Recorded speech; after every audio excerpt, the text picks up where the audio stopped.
Hello दोस्तों, आज के वीडियो में हम बात करने वाले हैं मूविंग एवरेजेस के बारे में। एसएमए, ईएमए और डब्ल्यूएमए ये कैसे काम करता है, इनके टाइप्स और इनके यूजेस शेयर मार्केट के अंदर। तो चलिए वीडियो को स्टार्ट करते हैं। चलिए सबसे पहले समझते हैं मूविंग एवरेज होता क्या है। स्टॉक मार्केट में प्राइस ऊपर नीचे होते रहते हैं, कभी बहुत फास्ट मूव, कभी स्लो।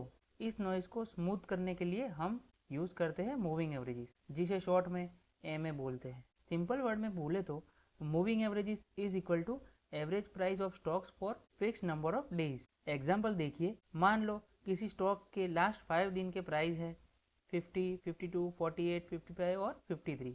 तो 5 डेज मूविंग एवरेज होगा 50 plus 52 plus 48 plus 55 plus 53 divide by 5 is equal to 51.6। इसका मतलब क्या हुआ, मार्केट का ओवरऑल डायरेक्शन समझने में हेल्प मिलती है बिना डेली कंफ्यूजन के। इसलिए मूविंग एवरेजेस बिगिनर्स के लिए सबसे इम्पोर्टेंट इंडिकेटर माना जाता है। अब सवाल आता है, मूविंग एवरेजेस यूज क्यों करते हैं। सबसे पहला रीज़न है ट्रेंड समझने के लिए। एवरेज प्राइस मूविंग एवरेज के ऊपर है तो up trend, average price moving average के नीचे है तो डाउन ट्रेंड। सेकंड रीज़न है नॉइज रिमूव करने के लिए। डेली कैंडल्स कंफ्यूजिंग हो सकता है, एमए उनको स्मूथ बना देता है। रियल लाइफ एग्जांपल समझो, अगर आप हर टेस्ट का रिजल्ट देखो, कभी टॉप कभी फेल, कंफ्यूज होगा। लेकिन अगर एवरेज मार्क्स देखें तो क्लियर पिक्चर मिलती है। इसी तरह मूविंग एवरेजेस मार्केट में एवरेज मूड दिखाता है। मूविंग एवरेजेस सिर्फ एक टाइप का नहीं होता।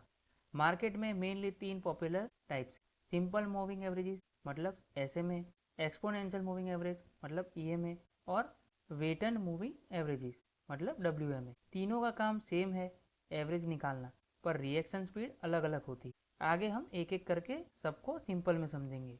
सबसे पहले बात करते हैं एसएमए मतलब कि सिंपल मूविंग एवरेज के बारे में। एसएमए में क्या होता है, सभी प्राइजेस को इक्वल इंपॉर्टेंस मिलती है।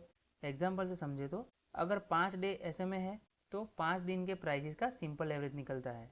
इसकी खास बात है बहुत सिंपल है, लॉन्ग टर्म इन्वेस्टर के लिए अच्छा है और थोड़ा स्लो रिस्पॉन्स देता है। इसलिए एसएमए ज़्यादा यूज़ होता है लॉन्ग टर्म ट्रेंड समझने के लिए। 50 एसएमए, 100 एसएमए, 200 एसएमए जैसे लेवल्स के लिए। बिगिनर्स के लिए एसएमए समझना सबसे इजी होता है। अब आते हैं ईएमए पर, मतलब कि एक्सपोनेंशियल मूविंग एवरेज। ईएमए थोड़ा स्मार्ट होता है, ये रिसेंट प्राइजेस को ज़्यादा इंपॉर्टेंट देता है। इसका मतलब क्या हुआ, प्राइजेस चेंज होते हैं, ईएमए फास्ट रिएक्ट करता है, इसलिए ट्रेडर्स ज़्यादा यूज़ करते हैं ईएमए को। कॉमन ईएमए लेवल्स है 9 ईएमए मतलब इंट्राडे, 21 ईएमए मतलब स्विंग ट्रेडिंग, 50 ईएमए मतलब मीडियम टर्म और 200 ईएमए मतलब लॉन्ग टर्म ट्रेंड।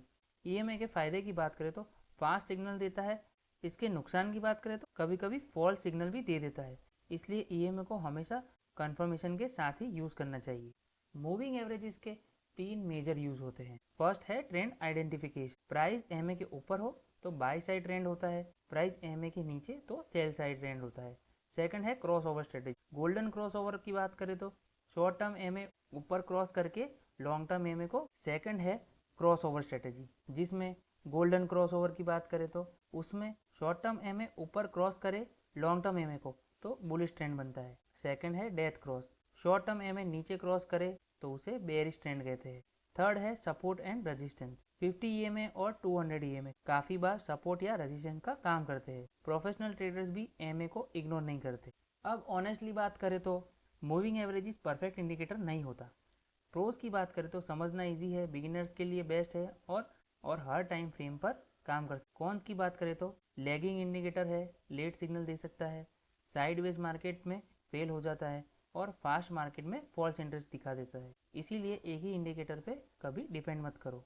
तो फाइनली वीडियो को कंक्लूड करते हैं। मूविंग एवरेजेस फ्यूचर प्रिडिक्ट नहीं करता, ये सिर्फ मार्केट का डायरेक्शन समझाता है। बेस्ट प्रैक्टिस क्या है, एसएमए प्लस ईएमए को कंबाइन करो, आरएसआई वॉल्यूम जैसे इंडिकेटर के साथ यूज करो और प्रॉपर रिस्क मैनेजमेंट फॉलो करो। अगर आप बिगिनर हो तो मूविंग एवरेज आपके ट्रेडिंग जर्नी का फाउंडेशन बन सकता है। सीखते रहो, प्रैक्टिस करो, मार्केट धीरे धीरे क्लियर हो जाएगा। तो दोस्तों ये वीडियो सिर्फ एजुकेशनल पर्पस के लिए है, कोई इन्वेस्टमेंट एडवाइस नहीं। कोई भी फाइनेंशियल डिसीजन लेने से पहले अपनी रिसर्च करे या अपने फाइनेंशियल एडवाइजर से सलाह जरूर ले। तो आज के इस वीडियो में इतना ही। Thanks for watching. अगर आपको वीडियो पसंद आया हो तो वीडियो को लाइक करें और शेयर समाचार यूट्यूब चैनल को सब्सक्राइब करना ना भूलें। मिलते हैं नेक्स्ट वीडियो में, तब तक के लिए स्टे इन्वेस्टिंग।